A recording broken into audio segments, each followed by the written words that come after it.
content of this channel is for mature audiences. Parental discretion is advised.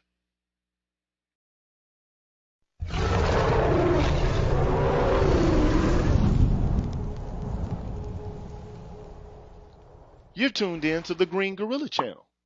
Please make sure to like the video, subscribe to the channel, and hit the bell notification button. And please, feel free to share the video. Thank you.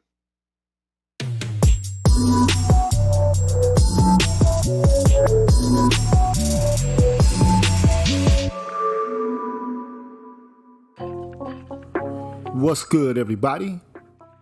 I'm GG, man. You tuned in to the Green Gorilla channel. It's the place where black men can express themselves freely, straight up with no chasers, man. You know how we do it over here.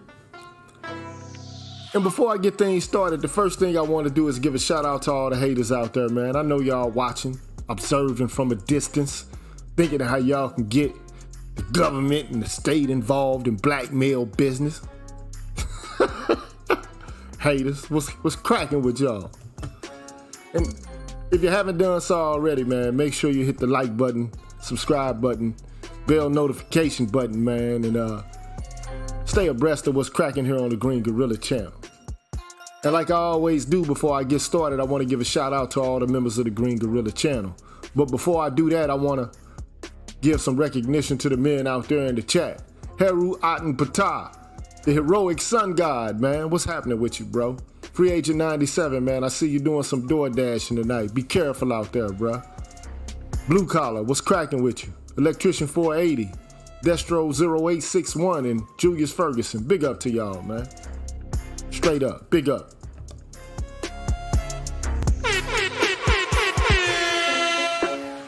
And now on to the members, man, of the Green Gorilla channel. I want to give them a shout out, like I always do. Travis T, Zanco1, Barnolis, J. Cleveland Green, hiphop.catv, Dar, Lord Hamal, Brotherly Love 215, Lee Ways, Michael Ross, and Vincent Lindsay. Big up.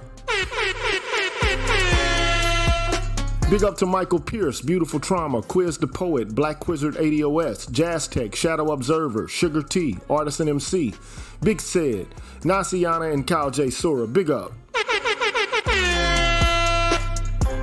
Big up to Kareem, Troy Warren, Blacksword 404, Jeff R., Mrs. KP Bailey, Cutting Up with the Jones, Ricky Dawson, Alan Wiley, The Face, Mantis on Break, and Electrician 480. Big up. Big up to Life of Commerce, Apex Prowler, Julius Ferguson, Truth 7360, Herbert Lewis, D. Scott, Marvin Evans, A. Wilson's Ghost, Rogus Son, L. Fry, and Timothy Blewett. Big up. Big up to Jeffrey Speed, Marvin Battle Jr., Mark Holt, John J., The IDP Expressions, Afro Troop TV, Adam, BGS Ibmore, Ignatz Mouse, Brian Peaks, and Papa Didas. Big up. Big up to Scott Haywood, Black Uru Strikes, Dr. Tree, Leroy Honeycutt, Broken Blade, Supertech, 77 Base X, Brian McMurray, Karen S., Anthony Davis, and Donnell 360. Big up. Big up to Seventh Coast Dojo, Charles Rogers, Rick Ross, Sandra Jean, Charles Gilmore, Patricia Colley, Greg, Barry Little, Mr. Valentino, Jason Hells, and Black Men Being Brutally Honest. Big up. Big up to Cameron 87, Doc LaRock, Mark Swift, Odd Collar, Donald Watts, Coach Hotep, Old Soul Chief, Mr. Blue Collar, I'm Just Jules, TD Hip Hop Media, and Drew Main. Big up. Big up to Mr. Heat, Sir Anthony, ML Law, Universal 178, Rasheed Barnes, Aaron Smith, DH, Beware of the Revelator, Gold Professor, Aaron Infinite, and Dr. Tiasan Johnson. Big up. Big up to Kalan Jakala, and I can't forget my brothers in heaven, Forrest Windu, David Carroll, and Kevin Samuels. Big up to all them, man. And on the Patreon side, I want to give a big up to Judah Arenda, Albert C., Dr. Ben Vincent, Charles Fontentot, I Am the Light of My Father, Waffle Weave, Lamont Latimer, William Joyner, Tyrone Hampton, Rufus Winfield, Dornell Smith, Excalibur, Jason Warren, Anu 219, Pursuer Prisoner, Taz, Dragon 59, Jay Bailey, Mr. Michi, and the same. Well, big up to all y'all, man.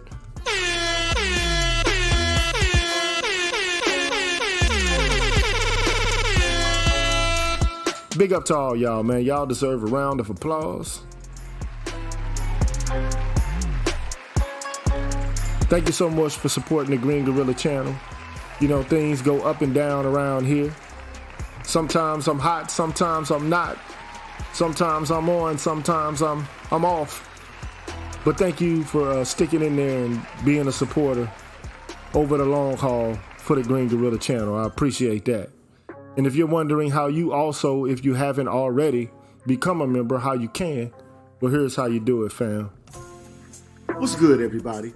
I'm the G with a PhD, and you're tuned in to the Green Gorilla channel, the place where black men can express themselves freely, straight up, no chaser. Today, I want to introduce you to my new membership program that consists of 5 levels where you can invest in the Green Gorilla channel on a monthly basis and receive level-specific perks. Memberships are special because they improve the quality of the content of the channel and will help me to be able to keep the channel going. Now, to participate in the Green Gorilla channel membership program, all you have to do is hit the join button, which is located right next to the subscribe button on my channel page. Now, for all of my subscribers who decide not to participate in my membership program, nothing will change. The content will keep coming the way it always has. Thanks for watching, and be careful out here, people. Bless.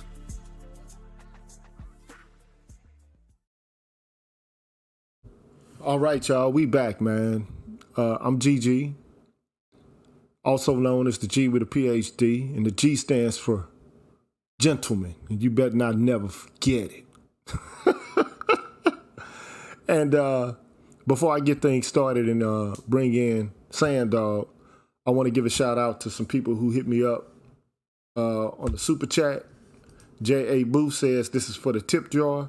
Thank you very much, sir. I appreciate that. Drew Main, what's happening with you, brother? He says, tuition, long overdue. Respect you, brothers. Show enough. Show your ride. Big up to Drew Main, man. And also, I want to give a shout out to Heru Aten Patah. He says, Gigi, can you send me the join channel link? It's been over 3 years, and the join button never pops up on your channel for me. I see it on other channels. That's an issue. I don't really know how to rectify that, but let me try to copy the link to the join page so that you can actually have that link. Let me see if this works for you, brother. Uh-oh, my man from St. Louis. Let me give a bomb to Heru, though. Gotta give a bomb to Heru. And you know I'm about to drop an extra special big bomb for my big dog, Leroy Honeycutt, man. What's cracking with you, Leroy?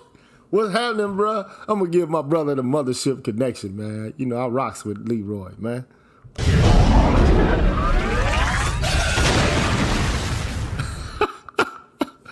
Shout out to Leroy, man.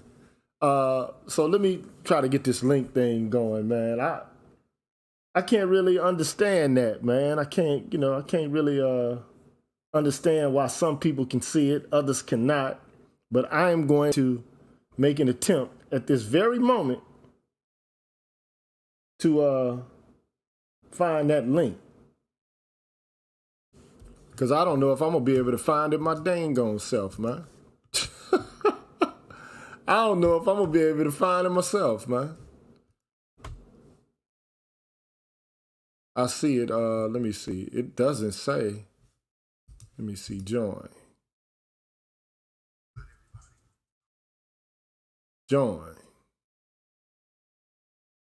It won't give me a link to the join button, bro. So it will not enable me to do that. So if somebody else can provide that for him, would you please try to do that?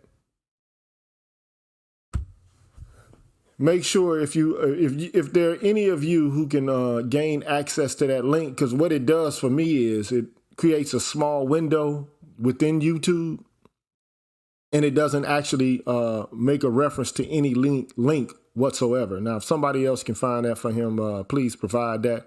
I'll, make a communication with YouTube to figure out what's going on. It might be the browser you're using. I'm not really exactly certain about how that works, but I'll try to get down to the bottom of it if I possibly can. And also, if you don't mind sharing, what browser are you using? Are you using Chrome? Are you using Safari? Are you using Windows Explorer? That information would be useful for me to give to them. And then also, what system you're using. Are you using a Mac system or are you using a Windows-based system? That would be some helpful information so I can get you set up, my brother. But without further ado, I'd like to introduce my guest. Goes by the name of Admiral Smoke, also known as Sand Dog, one of the mighty fine brothers, man, of Omega Psi Phi Fraternity Incorporated. What's cracking with you, Admiral Smoke? Art, man, I am grooving, man. I'm here, man, 3:46 a.m., making it happen. Okay, man. All right, dog. Over there in the UAE, the United Arab Emirates. And, we didn't have much time to converse before, I had to go into all of the pre-show role, in order to get this thing set up and started. But you were saying that you've been in the UAE for 10 years. You haven't been in the United States for a very long time, man. And so you said that you might experience culture shock. Yeah, man. As you traverse back to this corner of the planet. And, I want to, if you can, briefly, can you kind of share, what cultural differences actually obtain between the UAE and the United States? If you just don't mind sharing that. Now, if it's something you don't want to do, you don't have to do it. No, I mean, like I said, here, people, we enjoy like freedom of speech and stuff like that, but it's not the same thing as what you would have in the United States, right? You can't be reckless with your mouth, right? So it's not you can't be reckless with your mouth. You can't be, you can't be blatant in ways that Americans and other people are, and many of us here, myself included, like we appreciate that, right? So you're not gonna, so here, Gigi, you're not gonna take your girlfriend out on the beach, right? You will hold hands, but you're not gonna take your girlfriend out on the beach and tongue kiss her down for all to see. It's not the, it's it ain't gonna. It's not gonna, like I said, it's not gonna fly that way. And then also, even here, man, if you're a bigot, man, you could be arrested. So let's say, for example, if somebody called me the N-word or whatever, man, if I dialed them numbers and called the police, man, you coming to get scooped up, fam. What? Yeah. So if somebody calls you the N-word, hey, they're gonna come take you to Central Bookings. Yo, fam. Yeah, man. So a couple of years ago, we had something here called the Year of Tolerance, right? And that's when, like I said, that's when a lot of the laws came down. So you would have, not black people, but you would have it where even you have prominent figures here who would say certain things about different ethnic groups and everything else. Like we had a media personality here where that happened to him. He said something about, different ethnic groups from the region or whatever the case might be, and the government came for him. Boy, them boys, I don't know what color they were there. We know they the boys in blue over here. Man, them boys in green. Man, let me tell you something, man. The cops here are so gangster, man. I seen a dude get arrested by text message, fam. There's you need to be at this police station between the hours of 6 and 8 p.m. And when they tell you that, man, you better show up. Wow. So in essence, a lot of public displays of affection and overt sexual affection at that are pretty much shunned on in the UAE. Yeah, man. So tongue kissing, I mean, maybe a little peck on the cheek wouldn't hurt, but I mean, passionate tongue kissing, it's like get a room type style, it's not going down over there. Yeah, man, that's what they ask for. Be, like I said, be respectful, man. Don't, don't go, don't come, don't come out here. And like I said, I support it. And then you had some people who will come from the West and try to push that boundary, and they got shown what was good, man. Say, we're gonna let you know this is not the United States. This is not. Man, this ain't the UK or wherever you, like I said again, wherever you think it is. So like, I mean, look, you're all good within reason, and like I said, and it's respectable, man. You like, I for one appreciate it. Got you. What about I know that there's no bars and stuff like that in the UAE. No alcoholic beverages and stuff like that. No, they have it, right? So, they have it like, in the hotels and stuff like that or whatever. But you know what I'm saying? But that's where you would consume it. So that, or like, in your home. So there was a time here where you would have like a license, right? You would have to have like a license to buy it. And, you could get it from the distributor here, but you would consume it more than likely because they have pubs and stuff like that here. So you can consume it like at one of the pubs and the hotels or whatever, or resort, because they have like hangout spots and stuff like that, or at home. But you ain't gonna be on your front yard, with a bottle of St. Ives and your wife beater. Not happening. All the cats from Chicago, listening to drill music, terrorizing the neighborhood outside. Nah, that's not going down. Not for a New York minute, a UAE minute, whatever you want to call it. It's not happening. Yeah, that's crazy, man. We like to call what we have liberty. I don't know if it's, liberty as much as it is. A lot of people, this is the way I look at it.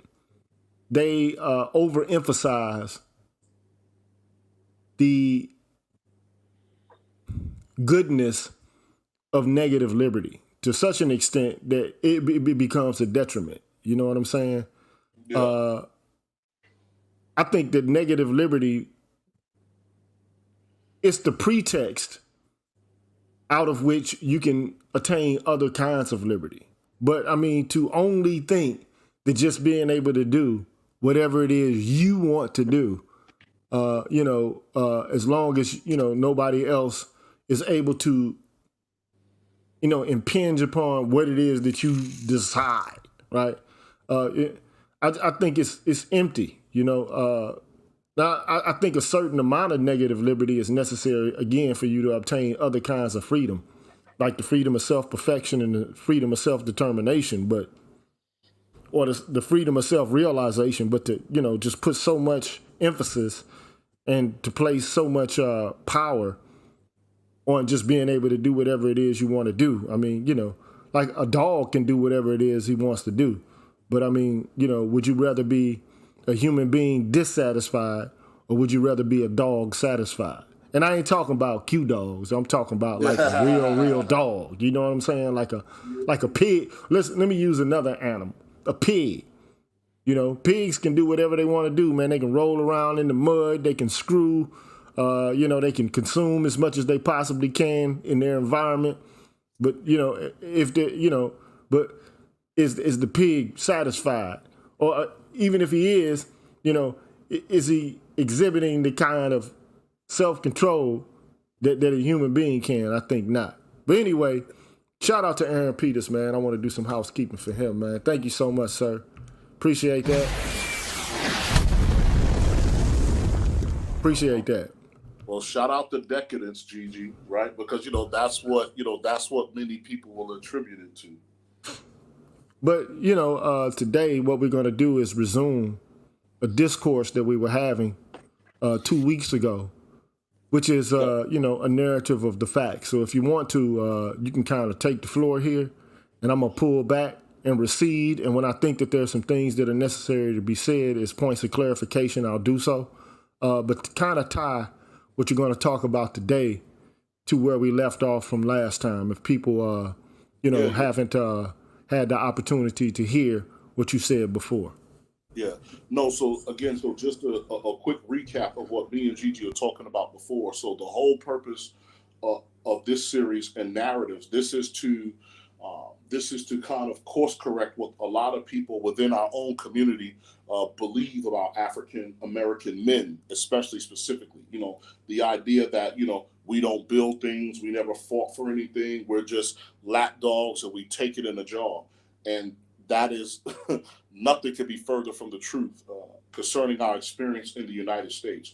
And so what I've done, or what we've done, is that we've laid down the groundwork to show you how the state was formed, what animates the state's actions, right? So pretty much like, just a quick recap, right? People will leave Europe by exploration by sea in order to find, more and additional resources. Because at that time in Europe, right, things are overcrowded, not a lot of job opportunity.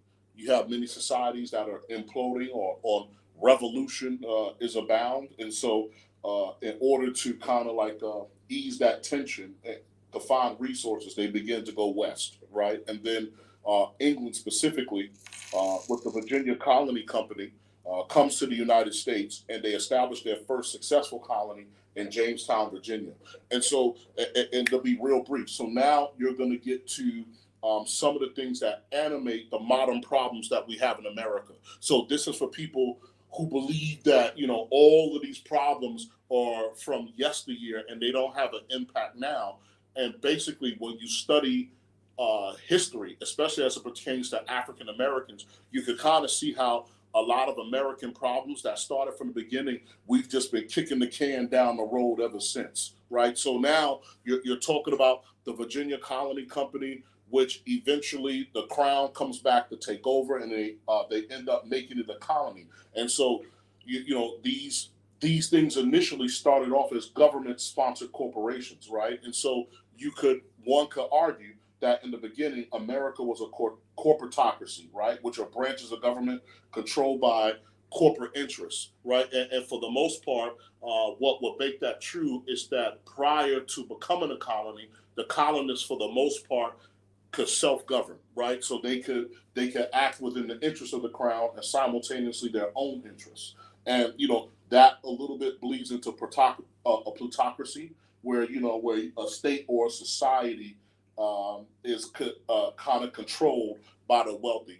Be it that initially that only wealthy landowners could vote, and the other indigent servants who were not as wealthy were not afforded that privilege, right? And so again, later on, I believe in 1614, it goes from the Virginia Colony Company, and it becomes a royal colony, and then you get the body, the lawmaking body of the burgesses that are formed. But again, as time goes on, especially going into what we're going to talk about now, which is the American Revolution, they lose less and less power, more taxation, or what we will, like some of us will call, mercantilism, and this leads into a lot of problems. But prior to that, you have what will become the beginning of race in America, right? Which starts with Bacon's Rebellion, right? And so with Bacon's Rebellion, you had indigent servants who were unhappy with the taxation. They were unhappy with the governor because they felt that he was dealing out political favors,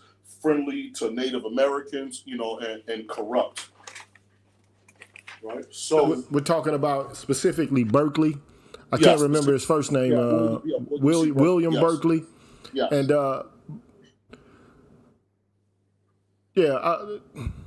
also though, I want to mention the slave codes that were created in I think it was 1705.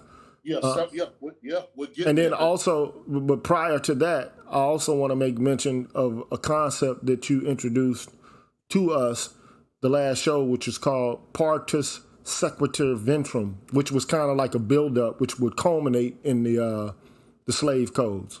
Correct. So this is what we're talking about. So we're talking about what will become the beginning of white people, white privilege, or white supremacy. So you start off in July of 1640, right, when John Punch, the indentured servant. So him, a Scotsman and a Dutchman, they run away from Hugh Gwynn, right, who was a member of the House of Burgesses, and then at the end of the day, the other guys get 4 years added to their sentence, and then John Punch, voila, gets a life of servitude, right?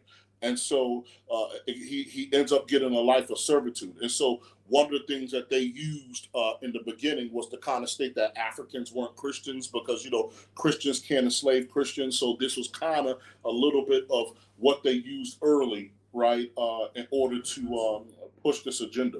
And then in 1665, you get John Caesar, right, which is the first person of African descent to be declared a slave after he lost his court case, right? Now you're starting to see a complete distinction in terms of how Africans are being treated and how Europeans are getting treated. And then that's something that snowballs into something much bigger. And just like what you just said, so in 1662, you have Partus Sequitur Ventrum, right, which is the children of black female slaves, right, which is the complete opposite of English common law, right? They inherit the status of the mother and they become slaves for life or slaves in perpetuity, right? And so in English common law at the time, right, the children would hold the status of the father. But when it came to us in America at the time, that was something that was completely flipped. So for the people out there that want to argue about a black patriarchy or elements within a black community that want to argue about a black patriarchy, this is clear evidence enough to tell you that it never existed because we were all property pretty much from the rip, right? So if you're coming out of the womb of a black woman, you are a slave, and slaves are not, again, slaves will not, male slaves especially, will not be able to participate in the activities of what would deem something a patriarchy. So, right, so children of a white mother and a Negro father could be born free, right? But the crazy part was that for many of them, they would go into servitude for 30 years, and then the mother would have to pay a fine of 15 pounds sterling. Right? Oh, wow. And if she didn't pay that fine within a month, she'd be indentured for 5 years. Wow. Right? Yeah. And so now be clear about that. You're talking about white women, right? Yes, this is white women, correct. Who bear black men's children. Correct. Okay, I just want to have a point of clarification about that. So that's interesting, And I want to do some housekeeping really quickly. Talib Kweli says, how is a person's desire for liberty to be reconciled with their assumed need for authority? And this is like going back 2 or 3 minutes, well, maybe 5 minutes in the conversation, but that's the perennial question. People want to be free, but also there needs to be order. And if there is nothing that circumscribes our actions, and there's nobody to regulate and enforce the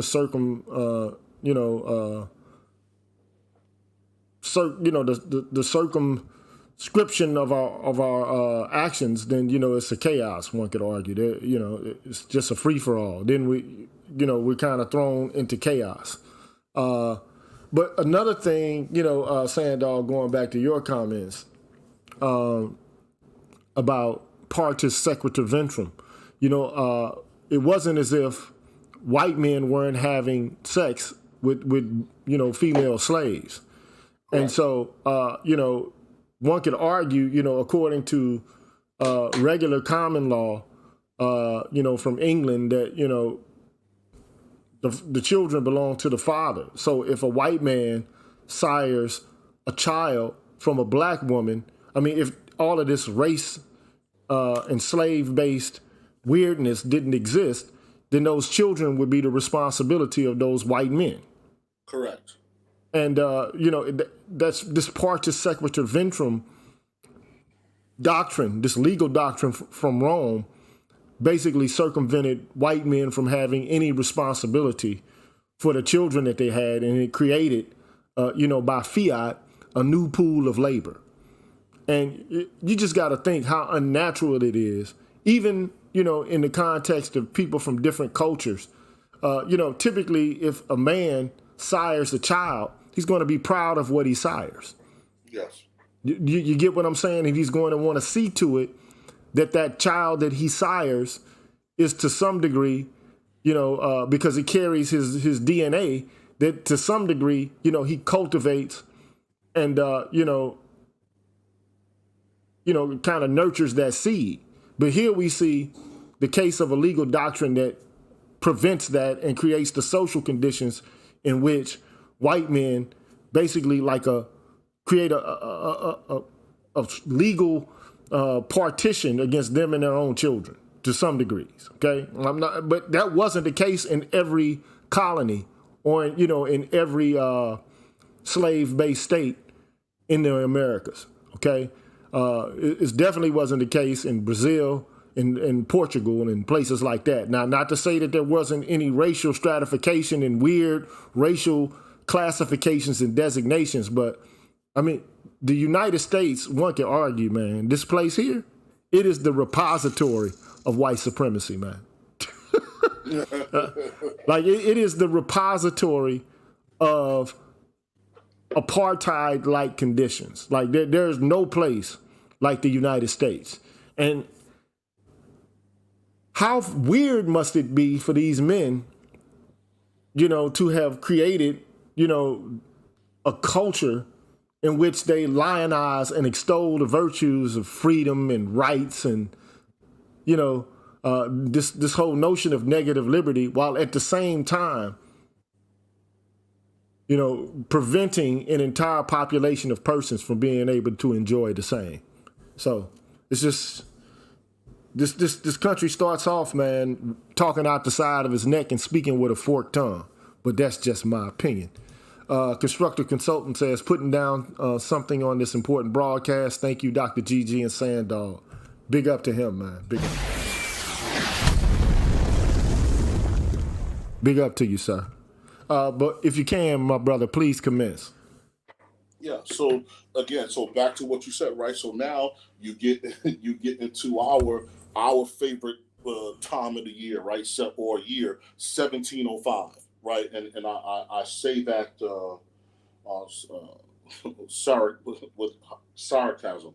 So you get to 1705, and basically, so you're looking at around that time. So before you even get to the slave codes, in that time, what the elite decide to do is that in order to prevent the poor whites and the blacks from coming together, right? What they give them quote unquote hope for the future, so to speak, right? They give free white men 50 acres of land, right? Free acres of land, which is a restoration of land ownership rights, which for some leads to voting, reduced taxes, and strong anti-Indian policies, right? Which, again, satisfying some of the things that motivated the Bacon's Rebellion.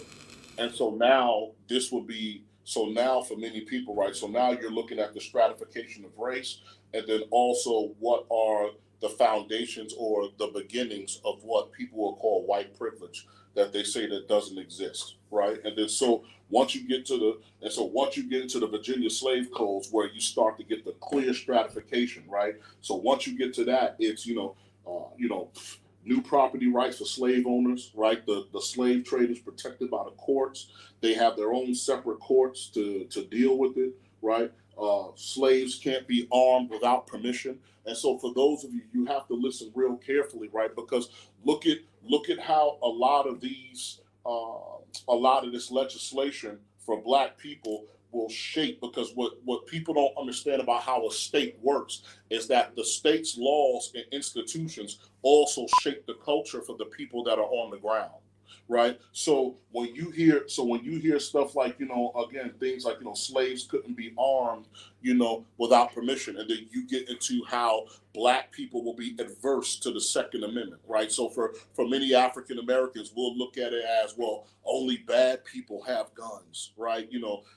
That's just for gangbangers and everything else. But for the rest of the country at that time, right, it was to protect yourself from whatever else was out there. And then in the course of Bacon's Rebellion and other instances in the United States history, it would be against the government itself, right? And so again, you would have this. And so this was also shaped, the way slavery was managed in the colonies was also shaped from what they were doing in the Barbados, right? So now, because what you have to remember is that in what will become the United States, you have three different groups of Europeans who have different ideas, but for the most part, very similar ideas on how the institution of slavery would work, right? Each for their own merits or ends. So you would have the English, again, where they would use, for the most part, what came out of Barbados, right? So you would have, again, movements and restrictions, right?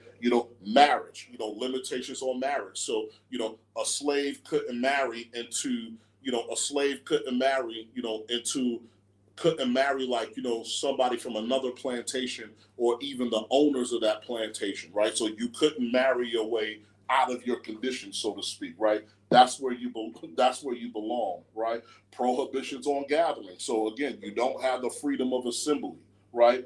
Slave patrols, right? You can't move around at night, and they would enforce those restrictions. And then the funny thing about slaves in general, right? Because I'm not going to say it's funny, or what's ironic is that when you look at the indiscriminate killing of black people by the police today, this is why the African American community is so up in arms with it, because it calls back to these days where you could indiscriminately kill a slave, as especially if he was quote and unquote resisting, right? And so, when you look at like some popular YouTubers today who will say that, well, the police wouldn't have shot him if he didn't resist. And so when you look at it, this is why the African American community reacts to certain things in the environment, because it calls back to what you dealt with when it came to slavery, black codes, and Jim Crow, right?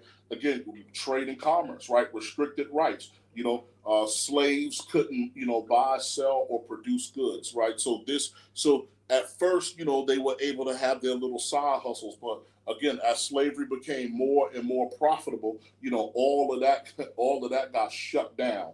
And again, really no penalties for killing people. And then, the education restrictions, for the most part, people would have, a Bible or a Christian education. But even that was up to debate, because the fear is that, if you started teaching these slaves the Bible, then they would get crazy ideas, about freedom. So for a lot of the guys out there, who are like, super woke or anti-religion, there was fear in regards to teaching them religion, because one, again, quote unquote, allegedly, for some of the Europeans, Christians couldn't hold Christians as slaves, right?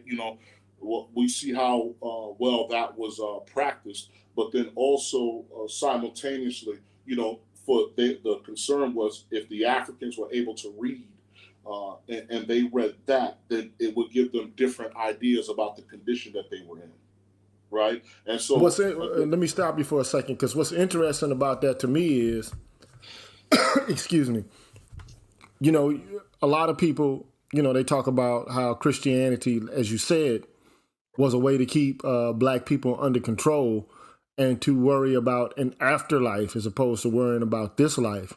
Black people were able to take, the Christian faith and argue and, advance, the theme that it is unchristian-like to allow yourself to be in bondage. It's not godlike to be in, a condition of servitude. And one such person who made an appeal to all the black people in the United States and elsewhere in the Americas, David Walker, he used the Christian theological tradition in order to advance the argument that black folks should fight in the same way that the pamphleteers who wrote, about why they should, or the colonists wrote about why they should, revolt against the crown. The same sort of thing was said by a black man named David Walker, okay, utilized in Christian theology. So, the very notion that in and of itself, Christianity creates sheepishness, I don't think that's the case. But, that's just my viewpoint. I want to give a shout out to Ghetto User. Big up to him. Appreciate that donation, son. So, commence, my brother. Went up. Yeah. So now, again, taken from the Barbados Slave Codes of 1661 again.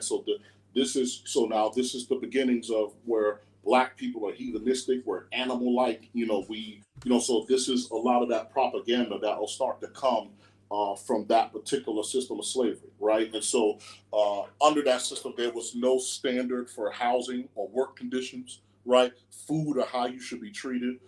You were given one set of clothing for the year, right? And then, and then the slave for life status was inherited, right? So this is pretty much what was taken and used for the, out of the English colonies, right? Now, when you get to the French, right, what is it, 1685? So you would have a decree from Louis XIV for slaves in the French territory, right? And so where it would be a little bit different under the Code Noir or for their black codes, where it will be different is that there will be a mandated conversion to Catholicism, right? So, and Europe at the time, as previously mentioned, right, there will be a schism between, the Protestants, and the Catholics. And so the French felt that, it was, more or less their duty to protect Catholicism. Now, again, there was supposed to be better treatment of African slaves under this system. And the French actually did abolish slavery, I believe, in 1724, but then Napoleon had reinstated it in 1802. And that's something that I'll get to post American Revolution, to discuss that. But for the most part, again, the same cruelty, the same drama, and all of that was again, what was imposed. And then when you get to the Spanish, they had something called the 7-part code, which will be las siete partidas, right? And this is pretty much what they were trying to do or attempting to do, was to mimic the foundation of it all, which will be the Roman system for slavery. Yes. Right? So a lot of what the Europeans did was make references to Roman legal doctrine in order to establish in the New World a system of slavery that would be perpetual. But to be perfectly honest, it was even more restrictive than slavery was in Rome. But they did borrow concepts from Roman law in order to institute a system of servitude for African Americans here in the New World. Correct. Yeah, go ahead, bro. Correct. So now, you get to the American Revolution, which is, 1765 to 1791. And so for African Americans in general, Africa, there's this, again, there's this push for freedom, during the Revolutionary War. So a lot of people saw it as an opportunity. So you would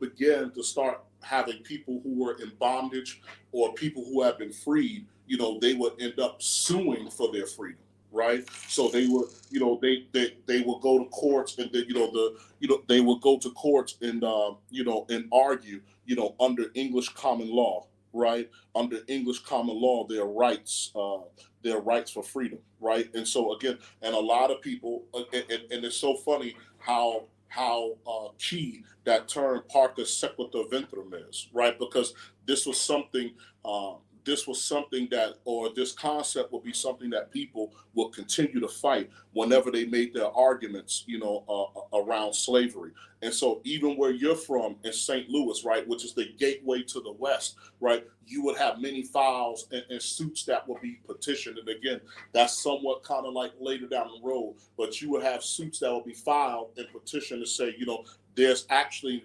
no place for this practice in a free society. And so this is what many people would start to see, like, even from the British standpoint themselves, right? When you look at slavery. So they would say there's no place for slavery, in a free society. But, at that particular time, the money is rolling in and it becomes very difficult, right? So when you look at the American Revolution, so whether it's ultimately from 1765 to 1791, but the war itself went from 1775 to 1783, right? And so, this is kind of what's happening, on the white side of America at the time, right? So you have, again, objections to being taxed by the British Parliament, because what did I tell you? Again, the autonomy that they had, they're losing it bit by bit, right? And so this is where you get into the no taxation without representation. So when people,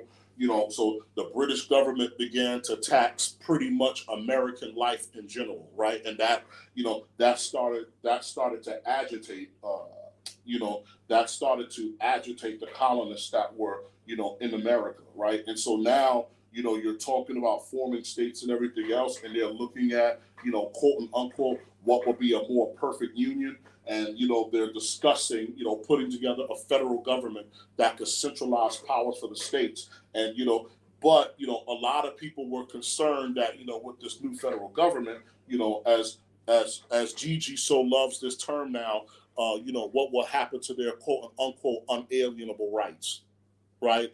In terms of the growth of this new federal government, and and going into that time, right? Or in that time, America was in a lot of debt, man. They were in debt to the French, to the soldiers, to the merchants that sold them food, water, bullets, etc. Right? And so now, like I said, it's so during that time or during the Revolutionary War, you had African Americans who fought on two sides of it. So first you would have the Patriots, right? And the Patriots would be the ones, for the most part, who fought in the continental armies, right? So everybody knows about Crispus Attucks, the first person to be killed in the Boston Massacre, right? And then you would have other people like Peter Salem, who fought with the Continental Congress, and so these guys. So now, when people talk about black men just sitting there, right? So you have people who would kind of like either escape from slave plantations, already be free themselves, or will be fighting on behalf of their owners, right? Whether they were slaves themselves or indentured, with hopes of freedom at the end, right? And so what triggered it all for the most part was that the British, the British showed up, and and they came and they were promising black people freedom, right? And Right.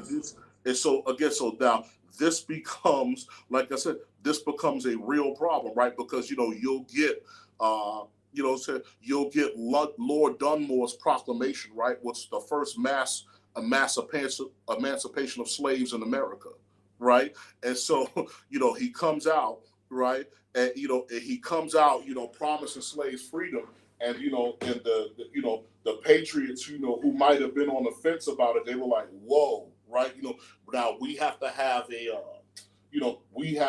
response, because again, the use of black soldiers also became critical in terms of what the tide of the war would be. And so the slaves that fought for the loyalists, or the British side, right? On their shirts, they would have a message, that was written on their shirt talking about, slaves to be set free. So this will be like I said, this will be a tool of propaganda in order to bring, black people over to the British side, to fight, to fight against the rebels or the colonialists at the time. And so, and then even on the loyalist side, you would have a famous pool called the Ethiopian Regiment, right, which had 800 black loyalists, right, and they had, they were able to win some victories here and there, but eventually they would get overwhelmed at the Battle of the Great Bridge, right? And so they would lose a lot of their people. And funny enough, it would be an African American soldier on the other side that would damage the bridge, so that they couldn't cross it, right? That they couldn't advance. And then on that side also, there was a man by the name of Colonel Ty. He wasn't an actual colonel, right? But that was his name, and he, like I said, he led units for the British loyalists, right? In terms of to cause infiltration and disruption. So it was kind of like this small unit of men that he led, and then he will later end up dying, of wounds. And so these promises of freedom, obviously on both sides, would be left. There will be a lot left desired, right? But I'll tell you this, and this is what a lot of people don't understand. Yeah. So you got the loyalists who are fighting for the Continental Army. Yes. Okay. And then also you have, black men who are fighting for the British. Okay. Yes. And I don't know if you know the numbers surrounding the amounts of men who fought on each side. But for the loyalists, it's estimated that there were somewhere around like 5,000 black men who served in the Continental Army, whereas on the British side, there were approximately 20,000 black enslaved men who joined the British during the American Revolution. So, I mean, the idea that while all of this was occurring, black men did nothing but eat chicken and dance around shacks and shuck and jive and bojangle around while all of this was occurring is false. It's just not the case. Okay? Now, there could have been some men who didn't do anything, who just kind of rested on their laurels and did nothing. But, I mean, there were a lot of men who saw to it to try to procure their freedom in the way that they saw fit. Some people were convinced that, if we fought, I mean, I don't think any black man in his right mind would fight to be a slave. I mean, they were promised something. And I think you should know that there were some loyalists who fought on the American side who were able to gain their freedom. Yes. Okay? I mean, some of them were shipped to Nova Scotia, if I'm not... Nova Scotia and later Sierra Leone. Yes. Okay? Yeah. And these are people who were loyalists, okay? Yeah.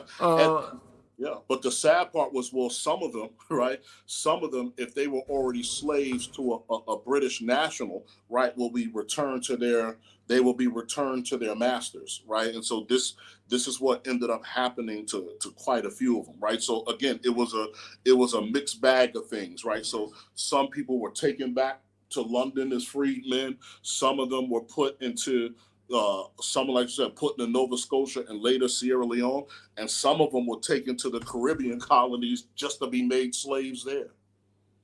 Right. Yeah. And a lot of black men who fought for the crown, like they ended up, going to various places as well. Like I think you said Sierra Leone. Yes. But I mean, but the reality is that you had a lot of black men who were involved in this fight, and they didn't fight in order to continue to allow themselves to be enslaved. I mean, they were decisive factors in battles. Okay, these are the facts. Okay, go do some research. I think Gerald Horn is a scholar, a historian from the University of Houston who does a lot of good work related to black people during the Revolutionary War. But I want to give a shout out to Giagami. I'm doing some quick housekeeping here, Sandog. Yeah. Shout out to him. He says tuition for the lesson. And, go back and fact check everything we're saying here. Like there could be some errors because I'm kind of going off memory, and also T-Fitness for you. Big up to him. Shout out to him. But if you could, please commence. But the funny thing about all of this is, and the glaring contradiction is that at the self-same time that you had these plutocrats who were basically and essentially corporatist at first, or initially, they were initially corporatist, engaged in plutocratic concerns. And the crown was like, okay, now it's time for you to pay the piper. You done lived high off the hog for a long time. Now it's time for you to kick back some of these earnings that you're making back to the crown. Yes. And, they position, the crown does a lot of its troops, the redcoats enter into American colonies and they begin to do some, pretty impressive things to these colonists, okay? No different than what black people experience today when, they have police forces kind of like entrenched into their communities and they're not really actually there to serve in such a way as to, ameliorate the conditions there. They're just there to keep things under control, Yeah. So they're almost like an occupying force in the colonies, right? But the contradiction is at the same time that these people are arguing, give me liberty or give me death, they're enslaving an entire population of people predicated upon racial ideology. Correct. And so, Gigi, this is again because when you get to the American Revolution, and that's kind of like where this is one of the reasons why I wanted to kind of keep it between Bacon's Rebellion and the American Revolution for this discussion, because I want to reiterate to people in terms of the state and what animates the state, where a lot of things come from now. And so, again, I have to say it again, sad and most unfortunately, what happened in our country is that we kick the can down the road, right? We kick the can down the road. And then, so what happens is that these problems multiply. Again, these problems multiply over time because, again, I don't want to jump the gun, but I'm going to, sad and most unfortunately, when we get to Black codes and the Jim Crow, you're going to see a lot of the same stuff all over again, right? So you're talking about, looking at ways to preserve, not to preserve an ideology, but to preserve a system of doing things, right? Because again, the slave labor was bringing in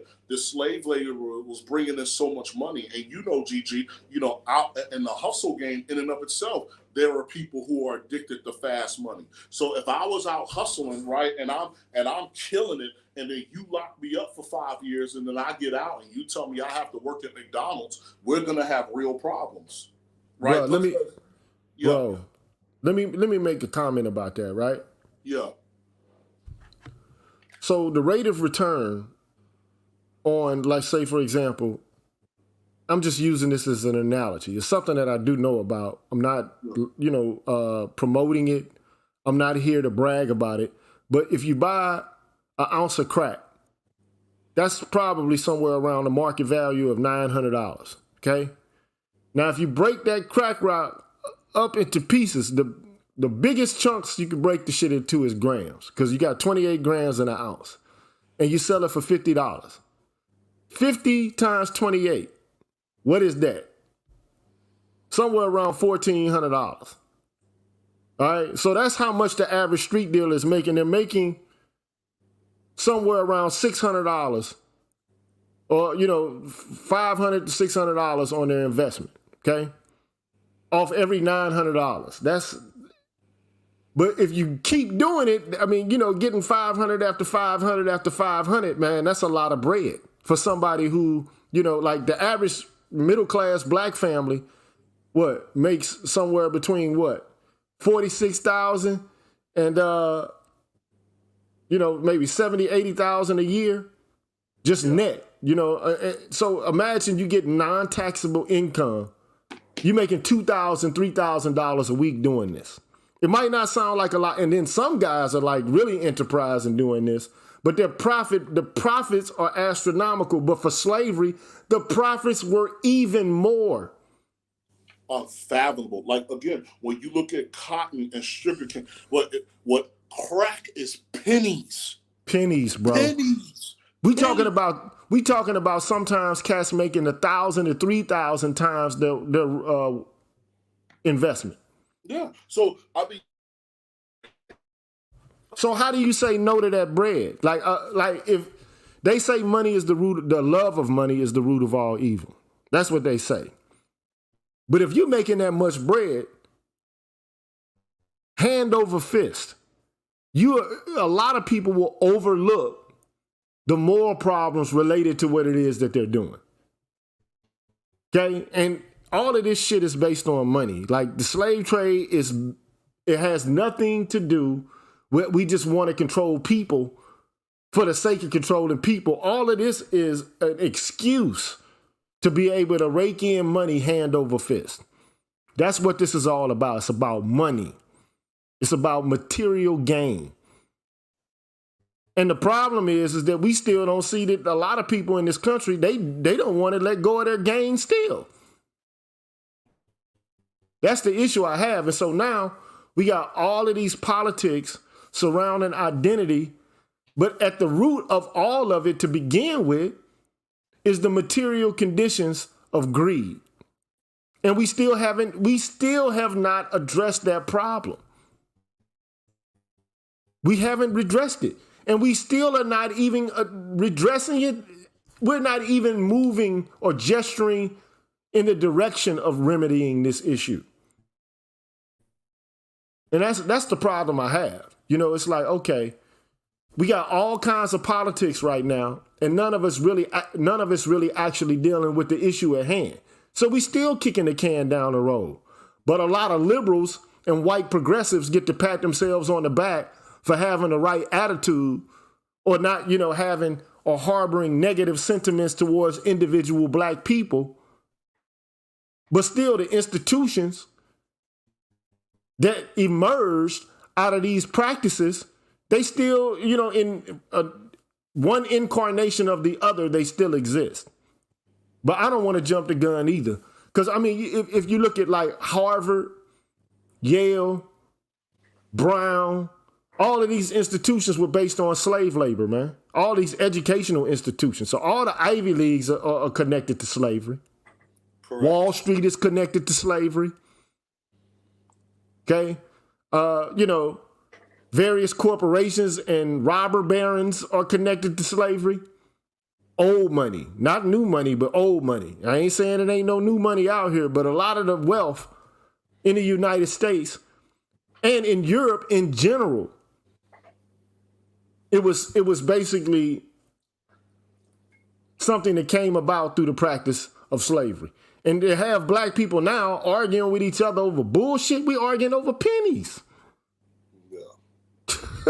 It's like we arguing over who gets the pig feet. Who gets the chitlin bag? Facts.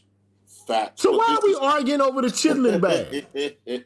but this is what I'm saying, Gigi, and what, like I said, I want to kind of pause for here because I really want you to soak it in, man. So when you look at John Punch in 1640, right, where he and a Scotsman, and I think the other guy was Dutch, if I'm correct, right? They run away. Those guys get an extra 4 years. He gets life of servitude, right? And so again, so these men are understanding, listen, right? We can't, you know, we don't want a united workforce against us, right? So now you're looking at what will animate or what will become racism in the United States for the most part was to keep Europeans from fighting amongst each other, right? And then at least the poor amongst them from quote unquote aligning themselves with these foreign or non-Christian, you know, partners, right? And so you're looking at what will be the beginnings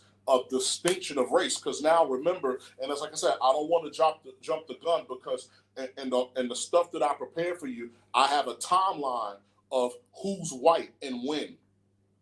Right. So right now, even in America, right, not everybody is white yet, so to speak, at this particular time that we have, you know, in American history.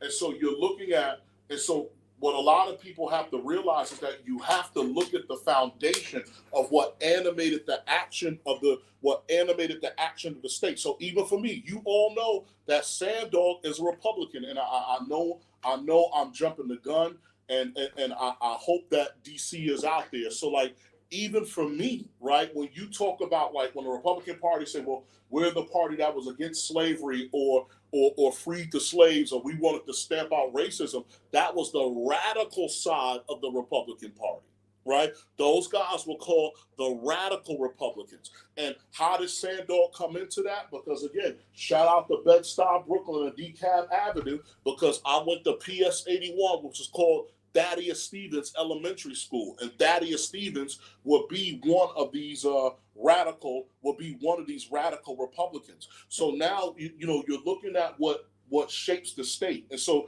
you're understanding now that America now is deliberately splitting people again by race for whatever the desires are for the wealthy or the planter class, right? So now you see it where quote and unquote white America is now siding with the wealthy class or the planter class, and eventually these people will evolve to become industrialists. And like I said, not to, not to jump the gun.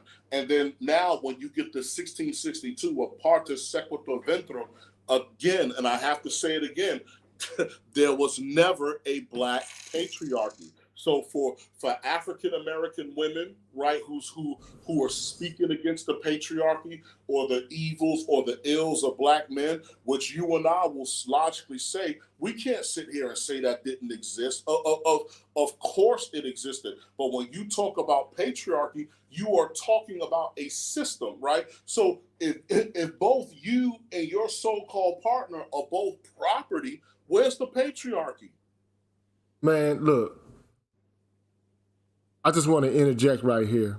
And I know it's going to be brief as I can possibly make it, man. No, come on, team. Yeah.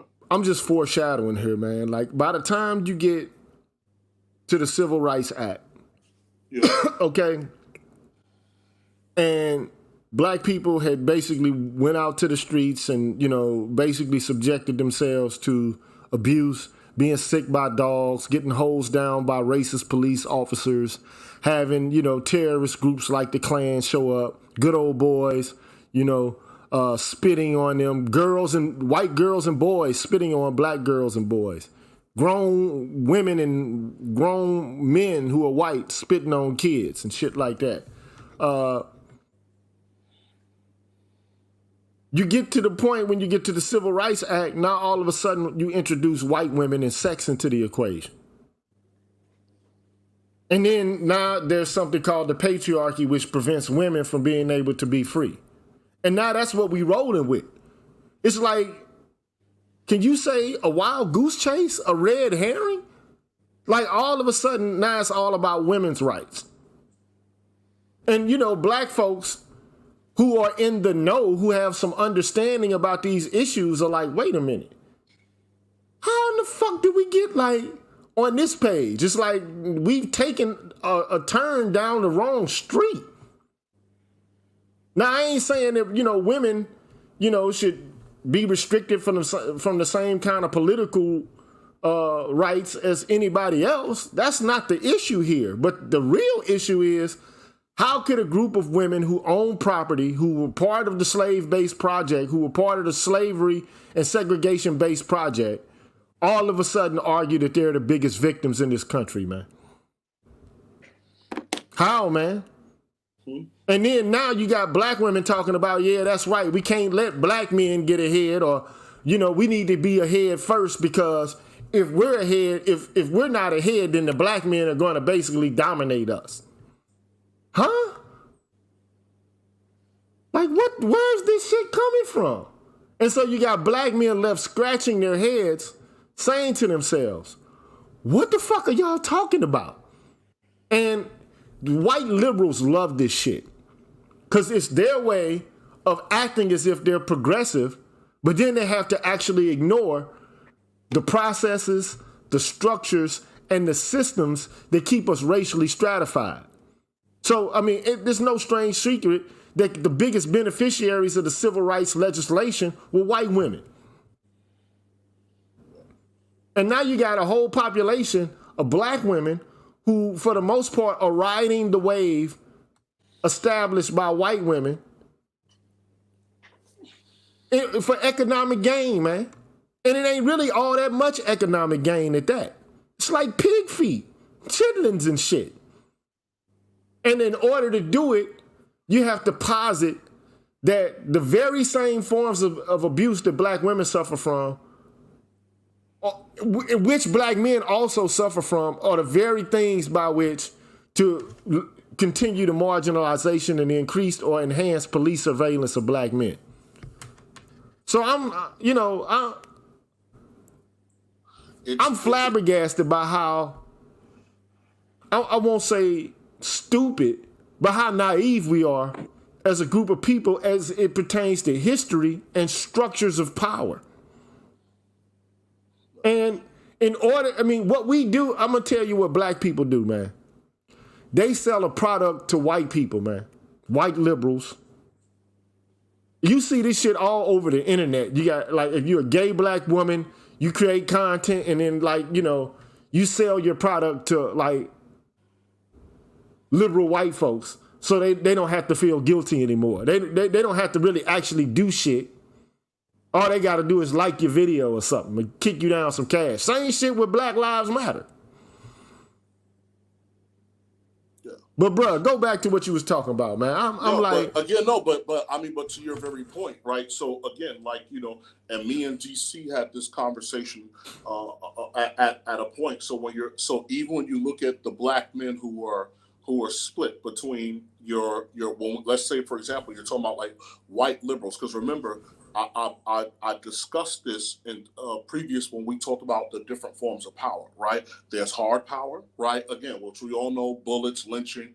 There's soft power, which is, hey, if you fight on my side, you'll get freedom, right? So again, so you got the loyalists wearing their shirts talking about liberty for slaves, and then the patriots are promising black people freedom on the other end. And so, and this is what I'm saying. So when you get into America's culture wars, right, or African Americans in the sense being used as a political football, right? And so ultimately, you know, so ultimately, look, you could look at the loyalists and the patriots as the right or left is today, right? And so, okay, I'm going to one side or the other, thinking that I'm going to find freedom. I'm going to find freedom, prosperity, and everything that I'm looking for. When technically, right, these guys are nothing more than factions of the same system, right? that's the most important point for people to actually get, you know. But people get caught up in minutia. They can't see the forest for the trees.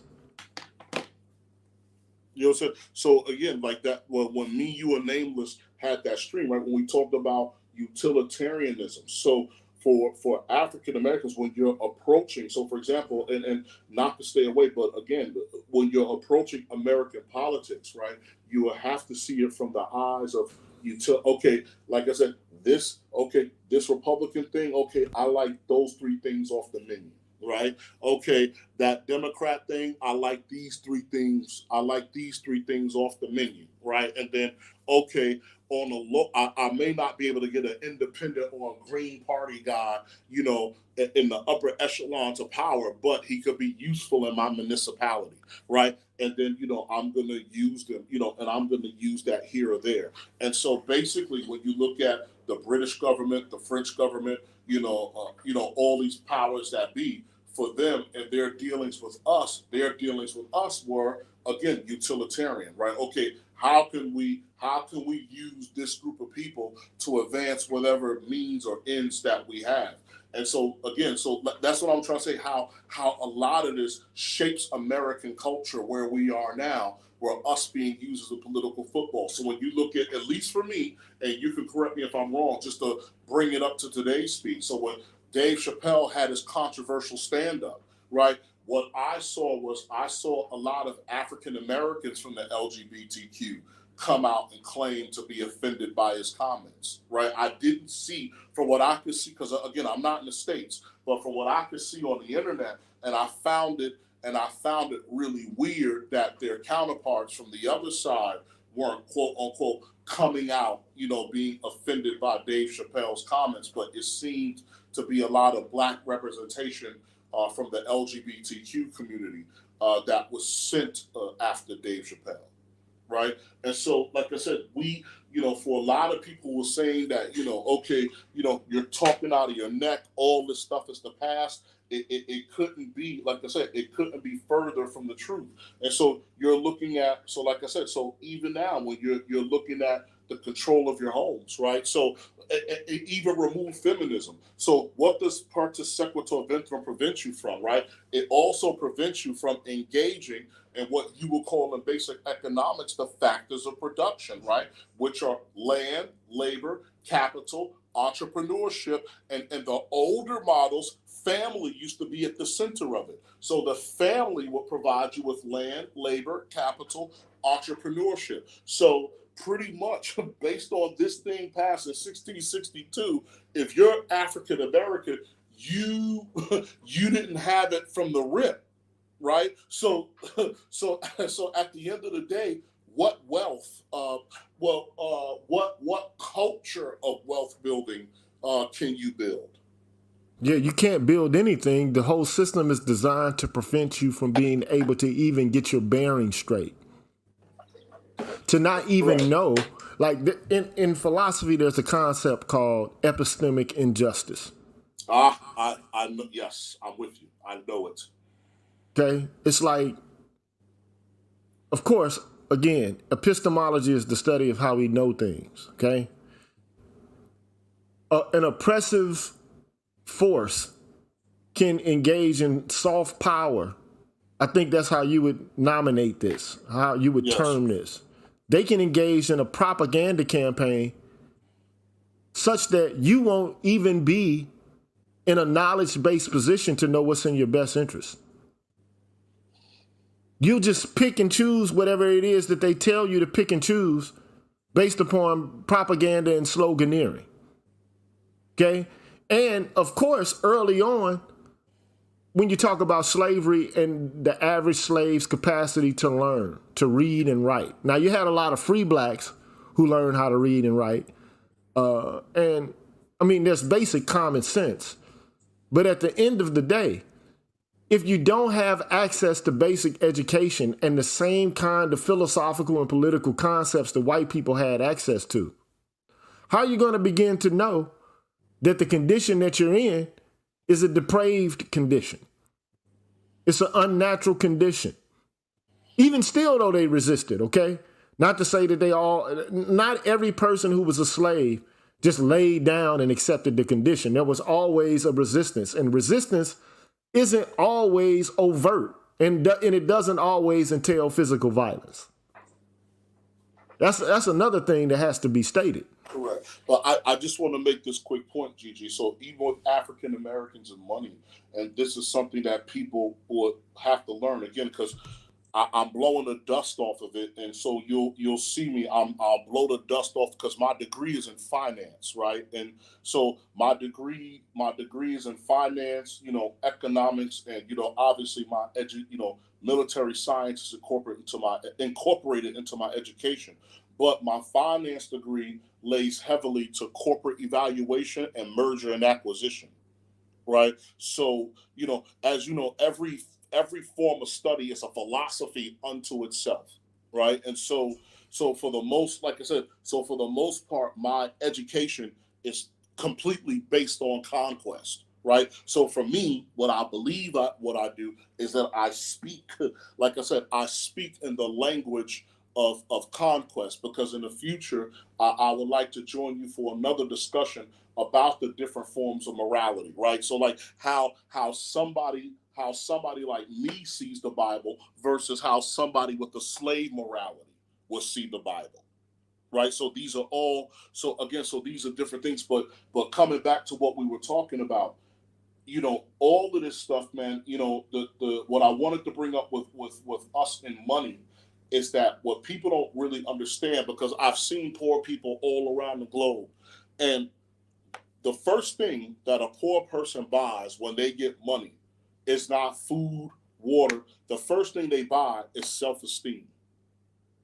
Gotcha. Yeah. You know what I'm saying? And purchasing. And so when you're busy trying to purchase self-esteem, right? Self-esteem is not going to build wealth, right? So for example, when you look at like a lot of the rappers today, like if you take Jay-Z, for example, right? So when he was younger and he was getting all the money and everything else, he had gold chains hanging off of him, designer this, probably drove this car and that car. And now that Jay-Z's a billionaire, he couldn't be bothered with those things now. Right. So the funny part is, now that he could afford all of these things with great ease, it doesn't interest him.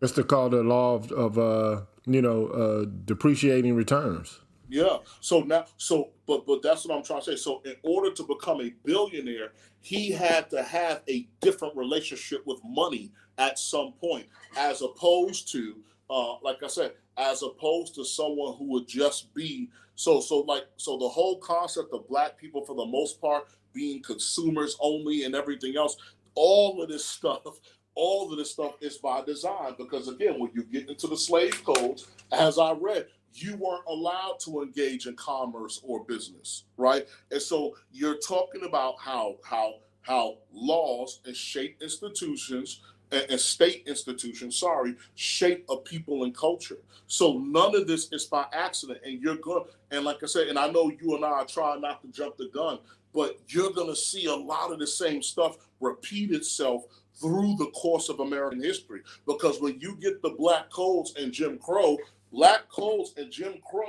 did nothing but try to preserve what happened in slavery, right? But just under a different name. So when you talk about, for example, when you talk about in the slave codes, when I said that you didn't have the right to assemble, right? That slaves couldn't meet in groups. Now, right? It's 18, or what is it? I'm gonna dig up a number, right? It's 1870, right? Sand Dog, Green Gorilla is shooting the shit on the block. And then a white cop shows up and goes, hey, you guys got a job? Nope. Right? You're under arrest. Right? Yeah, I mean, things in the past have a way of stretching forth. Yes. Into the future. But like people like to make hard and fast distinctions between periods of time, like you can separate time like it's not continuous. Like it's not a wave. Like take for example, if I throw a pebble into a pond, there is a spot at which that pebble hit the water. No question about it. But the reverberations of that event expand outward from that event. Do you understand what I'm saying? I'm trying to use an analogy here. It's not like, and then it's not as if these people aren't using the same strategy, but in different ways. It's like, okay, they're still trying to gain leverage and keep leverage. One of the weirdest things to me, man, like, and I'm jumping the gun here, and I might do a show on this tomorrow. And I'm just going to say this, and then I'm going to leave it and have you resume with the normal course of your outline. Because I think, we don't want to go to 3 hours doing this shit. Okay? No.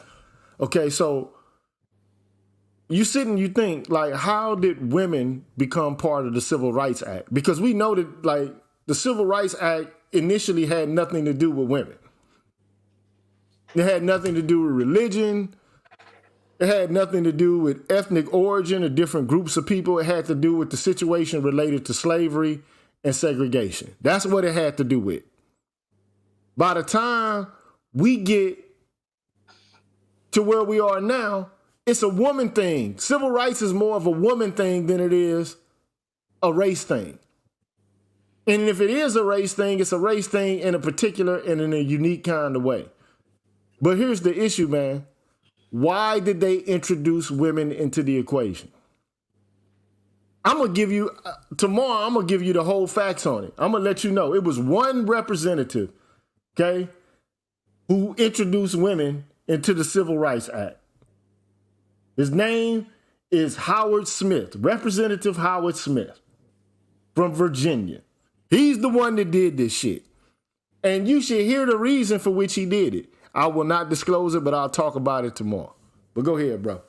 But yeah, team. But yeah, like I said, I'm not gonna keep you much longer. But I'm just like, I just want to shape this for everybody, man. So when people say that, racism isn't real or you're just living in the past, again, I was born in 1977. So guess what? My parents and my grandparents lived through Jim Crow, right? And my mother lived through Jim Crow. My uncle lived through Jim Crow. My father lived through Jim Crow. Yeah. I mean, literally lived through that shit. Yeah. And this is the thing that really trips me out about this, man. Yeah. So we've been kept and prevented strategically by laws, by institutions, by state-based systems of politics. And your fellow citizens. And, the interpersonal violence and marginalization and so forth. But now the solution people have to all of this is to merely change their attitudes. And that's what white people are being, you sell white people guilt and we act like it's going to change something. And like black folks just need to pick themselves up by the bootstraps and that's just going to change like centuries of being held back. Like we can just do it now. Like, I mean, there's no fetters in front of us now. We could just get out here and just do it. Now, I'm not saying that you can't. I mean, it's not possible. I mean, it's possible, okay? You can exist as a middle-class person in the United States society if you bust your ass. It's possible, okay? But you can't say that black folks as a whole aren't working at a disadvantage. And when it comes to black boys, they're working at a severe disadvantage. I've been seeing comments from black women, like a man will say something or a woman will say something like, sister, we got to understand like what we're doing and our position and our role and how we're not supporting our men. And then the women will come and say, bump all that. They need to uplift themselves like we're uplifting ourselves. And they like these women actually believe that this cleavage that's been created between us and the pig feet and the hog maws they get is something that they did because of their own moral virtue or worth. No, you just been given the same bribe that white people were given who were indentured servants. You've been given the same type of bribe. You really don't get anything but honorary status. You're not really evolving. I mean, you're getting jobs, you get to work for people, but you're not really being advanced socially. You got a few tokens who actually, are able to enjoy the fruits of, the identity politics. But and it's also a justification for not having to actually compete with other disadvantaged groups of persons, specifically black men. Like if you stereotype and caricaturize them as lazy, abusive, and so on and so forth, and you basically articulate the idea that if you were to give them power, then it would cause problems for us. Then they would turn around and be the very same people who dominated us all along. They have ambitions to be like William Berkeley. Like a regular black man's ambition is to create a racist state of terror where we subjugate women, children, and white folks. How absurd is this shit? Like, I mean, you actually have people articulating these viewpoints. Like, all we want to do is imitate the same mode of politics and behavior as the people who enslaved us and who put us into segregation and who, subjected us to mass incarceration and ghettoization. Those are the things we want to do. And if we had the opportunity, we create the same conditions that they created. And at the same time, they're saying that we want to be reproducers of this so-called evil and maniacal patriarchy. They all up in the sauce. They all up in the white world. They're arguing for access to the white world. At the same time, they saying if we get access to it, we'll reproduce the same pathology and the same domination and oppression within it. How fucking contradictory is that? I'm just saying. But this is the currency today. Appeal to white liberals, sell them guilt, or talk to them in a language that's not really revolutionary or nothing that's really going to actually change the material conditions which exist or obtain on the ground, but just, let them know that they good white people and they give you some donations or some shit like that, or give you a rub on the back and say you're a good darky, you're one of them good ones. That's what black politics has evolved to. This is where we are. And you got people out here hemorrhaging under the strain of this system. But I'm gonna let you close this shit out, bro.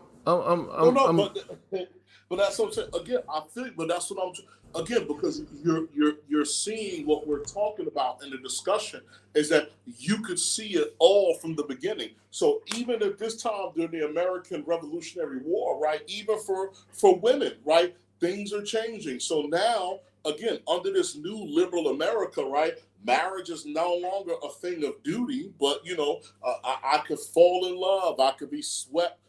I could be swept away, and then women are participating in the war effort. You have women.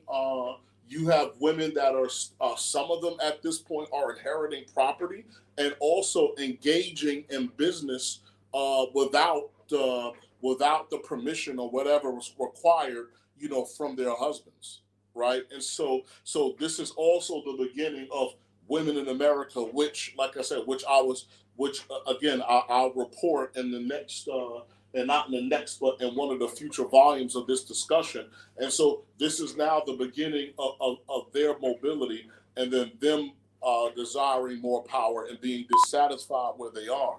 But, for a lot of people, man, I am begging you, when you watch these TV shows and you'll get a African American or any intellectual who say that a lot of these problems or pathologies goes back to slavery, and then you get people who want to dismiss it and come up with, well, after Reconstruction there was, this and this. But again, if you know your history, you know what happened when they pulled those troops out, right? So again, not, like I said, not jumping the gun, but for the people who are listening to this, man, again, like I said, when you go back to 1662, fam, you never had a family. You never had control over the factors of production. You know what I'm saying? Yourself.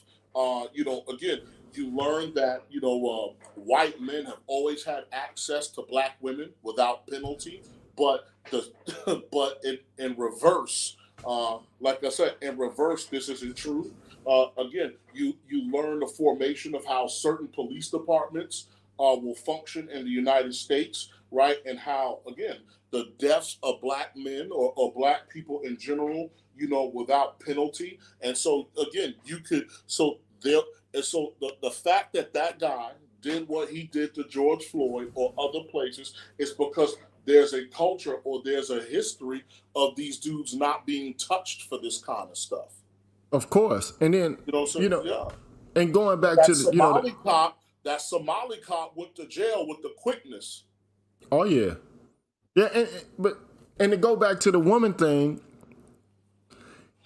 look up these two words: Republican motherhood. And that happened during the time of the American Revolution. Okay. Yes. So go look it up. It was an ideal that basically said that daughters and mothers ought to be educated so that they would pass Republican virtues to their children. Yes. Okay. Go look it up. And it was their chance to become a part of American culture and to push the Republican ideal along.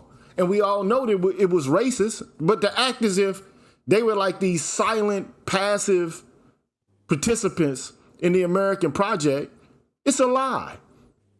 They were there all the way in support of this system. They've been there supporting the system all along.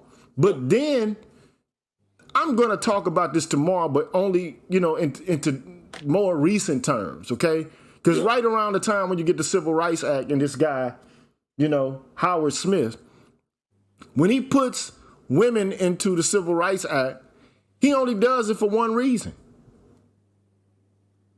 And it ain't, because he just, he loves all women and he thinks the patriarchy is evil and bad. He did it for racial reasons. Correct. But we act like this shit is just progressive politics. Again, hard power and soft power together gets you smart power.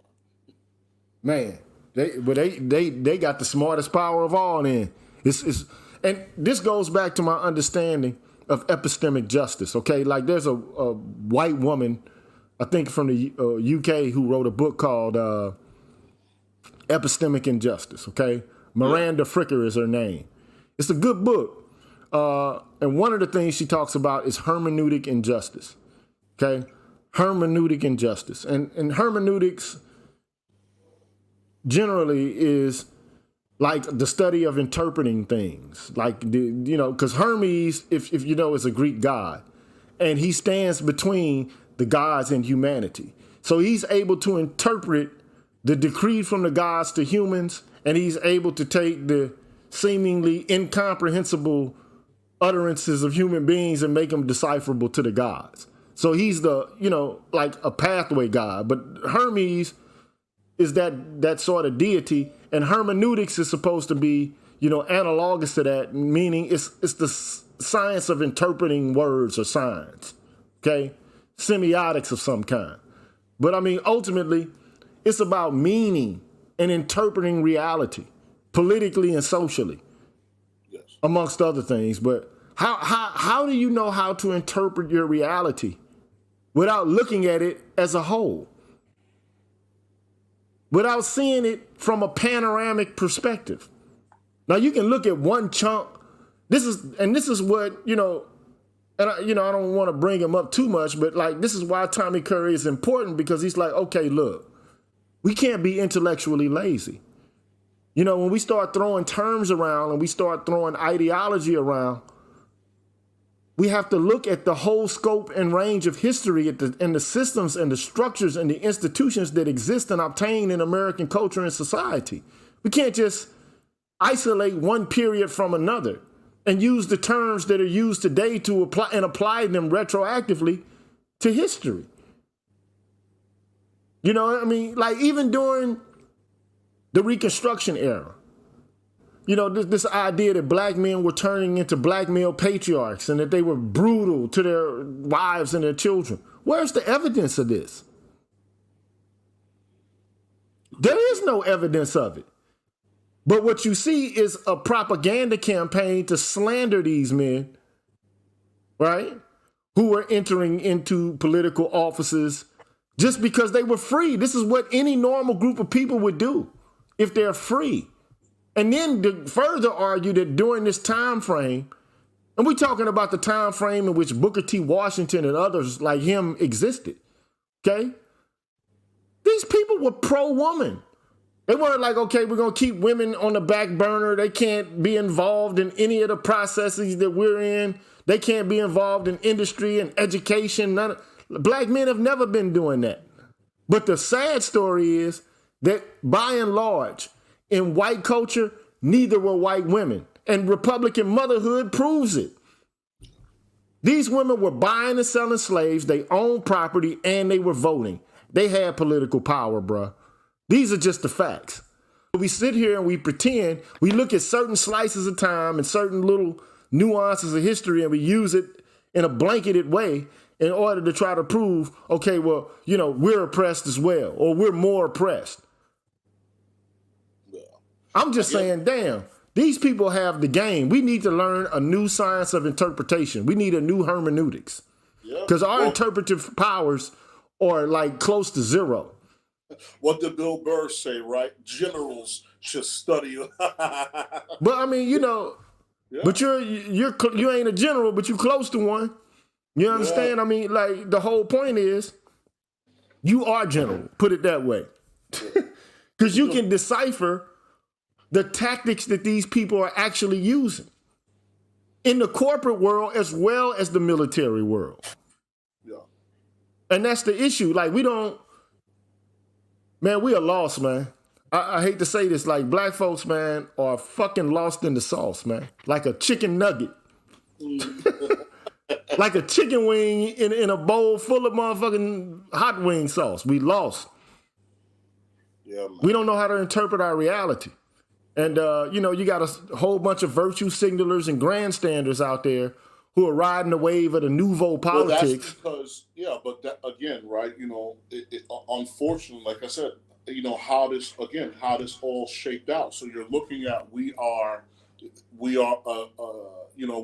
gynocracy, and what people fail to understand is that the way that men socialize and how women socialize are very different in your normal or so-called healthy environments, right? So remember, men value, well, think about your days as a little boy, right? Men value productivity and outcomes, right? So the whole thing of like acceptance and let's all come together and hug each other and appreciate each other for existing, that's something that's more or less in the electives that I took, that's something that appears to be more or less evident in female psychology, right? So when Sandor was a nerdy little boy with thick glasses and my hand and eye coordination sucked, I remember when we played football and basketball games, right? I would be picked last. So it wasn't until I hit puberty where my hand and eye coordination came together and I started to get decent,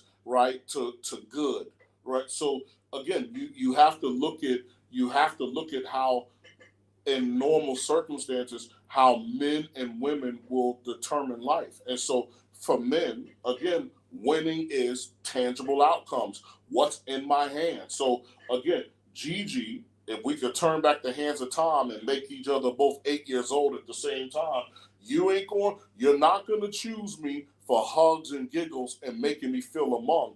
You're gonna put me on your basketball team because I can help you win. True indeed. True indeed. And the only thing that I just I want to say in closing is, man, during the Revolutionary War, you had black men who were fighting for freedom in that mess. Yeah. Right. So as white men were so-called fighting a war, we were fighting a proxy war. Okay. Yes. In order to attain our own freedom. Correct. Now we all know how the story went and how the cards fell down in terms of hands. It didn't turn in our favor, but I mean it turned in the favor of some of the black men who actually fought on the side of the British, and even on the loyalists, who were able to show some distinction, I guess, in their service. So they were permitted certain liberties that the rest of the African slave population wasn't. But yeah. I mean.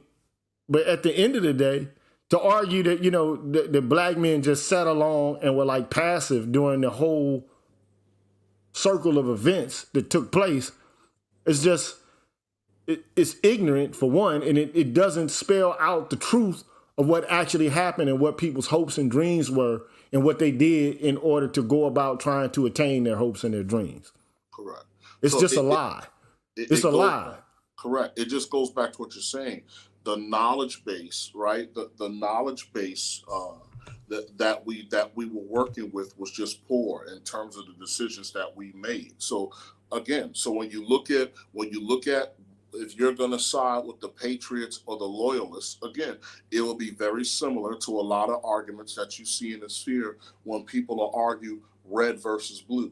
Right, so it's the same thing. So for whatever, so we will have to reach a point where we're no longer fighting these proxy culture wars, right, on behalf of larger segments of society. Those things will be their particular issues, but again, it go and not jump to jump the gun. At the end of the day, right? This would be the rightful outcome of integration, right? So this will be the rightful outcome for us to see it, for us to see lives, through a particular lens. And so I think that at some point we would have to decide, or as Nameless Protagonist puts it, we would have to wake up one day and decide that we want to be our own in group. Right, and then, so once that happens, then you could kind of shape a politic or an identity, for yourself. But until that happens, starting from the Revolutionary War all the way till now, will just be proxies and culture wars with the idea, sad and most unfortunately, with the false assumption or idea that there's some kind of light at the end of the tunnel out of this particular circumstance. And I'm certain, and one of the things about it, and I'm sorry I ramble, sometimes I think faster than I speak, but one of the things about it where we as people where we've made a significant mistake, you know, in all of this is that, you know, again, assuming that we and other groups of people will have the same interests, right? And so that's, you know, that's not the case. And so, and I'll say this point in closing, with everything I presented tonight, now can you see why? So once I remember asking myself, I was like, you know, why would everyday people get up in arms when Black people ask or talk about reparations? And this is one of the reasons why people get up in arms, because in order to make things fair with you, I'm going to have to turn over some of what I've gained, or a lot of what I've gained, and I'm not trying to do it. And so, like I said, those are my closing remarks. You're going to see me, and like I said, I'm laying the landscape, and as we go, because in the next one we're going to talk about plantation life, right? So we're gonna talk about plantation life and the people that are involved. So that's still, you know, so you're talking about post American Revolution, where we're really in the mix now, right? So I'm talking about plantation life and out to the Second Great Awakening in American history. And so again, I'm going to start bringing up more individual personalities, but I'm begging you guys to see how the state was shaped. And then once we start talking about the plantation, then you're going to get to see how our culture was shaped. Right. So because we act like we just, you know, like the culture that we have came out of nothing. Like ex nihilo, we have the kind of culture that we have. Now, whether you like it or not, there definitely were forces, institutional, political, social, that were forging the kind of culture that we have. Fair. And these white folks, man, knew that this was optimal for them to continue to make money, to keep us in disarray. But before you go, I'm going to bring this brother up, and he's going to ask a question, and then we're going to close out. Okay? Brother Clark S., hey, how are you doing today? What's going on? I'm doing well, brother. Thanks for having me up. Thanks for accommodating and taking this question. How you doing, Sandok? Yeah, what's going on, brother? What's up, man? What's up, Clark? Right. Peace to you. Peace to you. I'm doing well. Quick question. Let me preface it by this. Really appreciating this series. Part 1 was phenomenal. Enjoying today's discussion. I was in and out a bit today, so I might have a few gaps in my understanding. But I guess to maybe pinpoint the question, we talked about last time in part 1, kind of the entrance into America as a corporate entity, whites and blacks being together, Virginia, Bacon's Rebellion, etc., and the need to kind of separate the two. Today, we're talking about, I guess, the progression into more of the revolutionary era. I guess between these two time frames, what I'm trying to understand is, at what point did whiteness become the standard of normality within the American context? And that could be that might be a really obvious answer. Maybe I'm overthinking it, but that's something I'm trying to grasp, I guess, in this early period between part 1 and part 2. Okay, what I would say, at least from my perspective, Clark S. will be in 1705. Right. Okay. Once you get to the Virginia Slave Code. So prior to that, again, you heard me bring up John Punch, John Cassor. So now you're playing, for the most part, you're playing hokey pokey, right? So you're playing hokey pokey with it. And so what I would tell you, at least from what Sandog has observed and what I've been studying, is that between 1662 and 1705, that's when the game got real, right? Because again, that's the parte sequitur ventrum. So now you're really establishing, okay, whatever comes out of a slave woman's loins, which is black, is now perpetually a slave, correct? And then whatever comes out of a white woman's loins is free, regardless of the race of the father, because it came from a white woman's loins, right? So now you're really starting to establish who's going to be what within American society. So I would say, at least from Sandog's perspective, from 1662 and 1705 is when it got real. Yeah, I would, I would kind of echo that. But if you really want to know the particulars about that, and like when the classifications began to be used, because there's documents on this. Yeah. Okay, there's a book called "The Invention of White People" by Theodore Allen, and then there's a scholar. Okay, yeah, are you there, Clark? I'm still here. I think we lost G. Yeah. We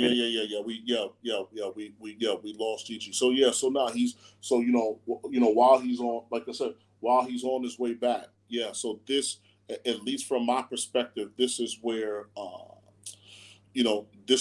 everything was put together in terms of what our destinies will become in the United States. Okay. So I have 1662, 1705, and then Gigi was leading us with the invention of white people. Correct. Correct. And so even prior to that, and so it's one day in the future, I'll come back with another series to talk about European history, and especially. Can you hear me? Yeah, we got you back, G. Yeah, we got you. Yeah. Okay, yeah. For some reason, my computer is like I got two computers that I do this with, and the one that one of them is tripping right now. The internet is tripping with it, but. I mean, to make a long story short, there's Theodore Allen. He wrote a book called, I think, The Invention of White People. And then there's a woman who wrote another one, something, I think, the Invention of the White Race. Okay? And let me see.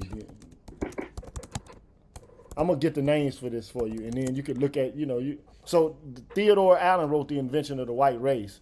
And then I forget the name of the woman who wrote the other one, but I'll probably look for it and leave it for you in the comments section. Greatly appreciate it. But since my computer is tripping and all that kind of stuff, man, I want to try to reset my modem. I don't know what the hell is going on, but things like this happen from time to time. Technology, bro.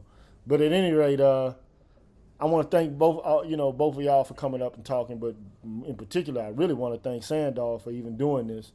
I think it's a need for it, so we can tie all these pieces together instead of just talking about the past is the past, the now is now, and talking about individual and personal responsibility outside of the context of law, history, politics, and economic forces.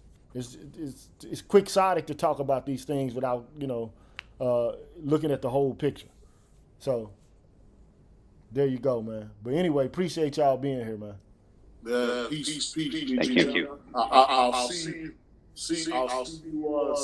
We'll talk about plantation life, man, and then second away. Okay, so we'll talk next time, brother. I appreciate you. Appreciate it. Thank you. Thank you so much, man. So we're gonna close out now. Peace, brothers, man. Learn something, man. Look, I'm gonna find a name to that other book. And as soon as my internet, I need to have the internet working in order to figure it out. But the invention of white people, or something like that, I think, or the creation of white people. What's the name of that book, man? I can't for the life of me think of the name of that damn. The Invention of White People, I think, is the name of the book. But yeah, I gotta look for it, man. I gotta look for it. So anyway, y'all be peaceful, man. And I'll holler at y'all on the next one. All right, Sandog, be good, man. All right, GG. Peace.